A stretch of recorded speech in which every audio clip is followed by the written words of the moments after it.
नमस्कार, प्रणाम। कैसन बहन रउआ सब? उम्मीद करते हैं कि रउआ सब अच्छा होखम जा। अभी हम जा रहे हैं एक प्यारा सा झूमर गीत सुनावे। रउआ सब हमारे चैनल पर बनल रहम जा। अगर रउआ सब नया होखम जा हमारे चैनल पर तो प्लीज हमारे चैनल के सब्सक्राइब कर देंगे और लाइक कर देंगे और कमेंट में बताएंगे रउआ सबके हमारा झूमर गीत कैसा लागल है।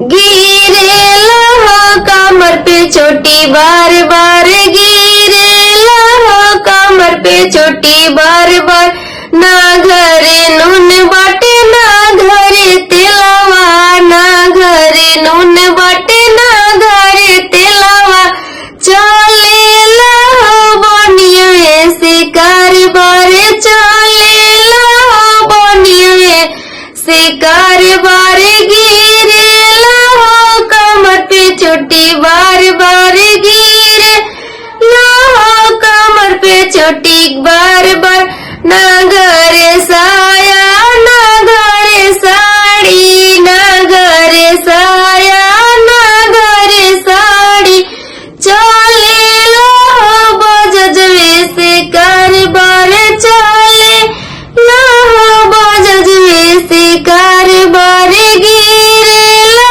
हो कमर पे चोटी बार बार, गिरेला हो कमर पे चोटी बार बार, ना घरे टीका ना घरे नथिया, ना घरे टीका ना घरे नथिया, चलेला हो सोनरवे से कारबार, चलेला हो सोनरवे से कारबार, गिरेला हो कमर पे चोटी बार बार,